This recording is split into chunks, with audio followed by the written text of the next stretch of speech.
I said in one of my videos that saving, spending and making money are all the same things.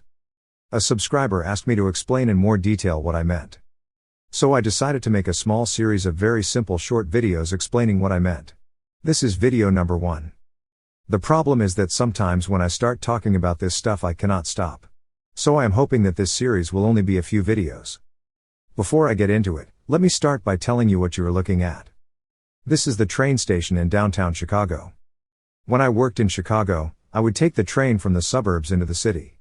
It took about a 1-hour train ride. This is the small train station. It services the southern parts of the Chicago suburbs. There is another bigger train station that services the west and north parts of the Chicago suburbs. Plus, since those areas have more money, they also have nicer trains. Those are the trains you see in the movies. The other train station is on the other side of downtown. And from this train station, it is about a 1-hour walk. This train is not the same train as the subway. So there are 3 train systems. A national train system, and the train system from the suburbs into the city. And the train system inside the city. The train system inside the city is the subway system, which turns into the overhead train system. From this train station, there are tunnels that connect large parts of the downtown. So when it is very cold, most people take these tunnels to work. The day I filmed this video, it was kind of cold outside. So there were not a lot of people walking around on the streets. When it gets warmer, the streets are full of people. I will first start with my background so you can decide if I am someone who you want to listen to about this subject. Then I will go into the very basic investment, which is gold. In later videos, I will talk about additional subjects. Back in the early 1970s, when I was 10 to 11 years old, my father worked for Sears.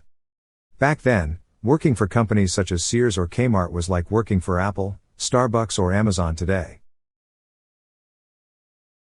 In the late 1970s, he started his own company.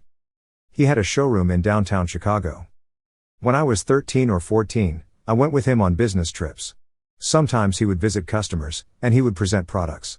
And other times, I would help set up and work trade shows.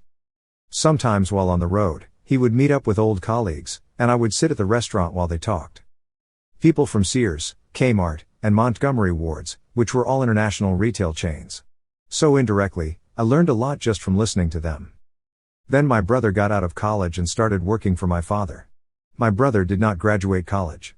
My other brother graduated from law school. When my father had his showroom in downtown Chicago, me and my best friend, who is named Tyrone, would put our bicycles in the trunk of his car and go to Chicago with them. Yes, his name is Tyrone, and he is the one I called the police on and had arrested. I made a video about Tyrone. We would then ride our bicycles to the beach and hang out on the beach all day. Yes. We did try and pick up girls. And we had a 100% failure rate. Thus, I got used to rejection. However, just like anything, if you want to get good at it, you have to keep practicing. Then I got a college degree in mathematics and statistics. Then I was forced to work for my father. Long story. My father is an asshole, and I have not talked to him since 2001. Then I got a master's of business from a top 20 program. While attaining this college degree, I was a finance teaching assistant. You know, grading homework and doing some lectures.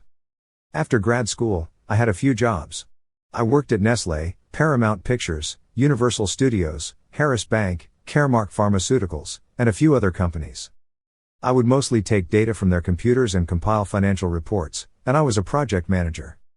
These jobs were mostly temp or contract jobs. While I was working these jobs, I was doing work for my father's company. One of my father's biggest accounts was Walmart. Walmart required their vendors or suppliers to create weekly, monthly and yearly sales forecasts. Next, I got a Master of Arts in Media Communications. I was not planning on getting another college degree. I only wanted to take a few classes and use their video editing equipment. Back then, the equipment I needed would have cost me over $10,000 for what you can get today for $1,000. One day, the university called me and told me it was time to graduate. I was like, how did this happen? I am not done making videos. Since I did not have the money for my own equipment, I had to stop making videos for about 6 years. Then I spent the next 6 years working a part-time job, trying to start my business, and taking the state of Illinois to court to get the money to start my video business. I could not get a lawyer because my court case involved administrative law. Law school does not teach administrative law. Law schools teaches business law, which touches on some topics in administrative law. But this is as far as they go. Administrative law is designed to make you lose. What I learned from that experience is not to take a state like Illinois to state court. Instead, take them to federal court. Then I got cancer and had to stop my court case. I might have been able to win, but it would have taken me another 3 years. I did not win any money, but I did get an Apple computer, software, a desk, a very nice chair, headphones and a microphone. I am almost 60 years old. So I am not trying to impress anyone or get a job. Thus, I do not have anything to hide.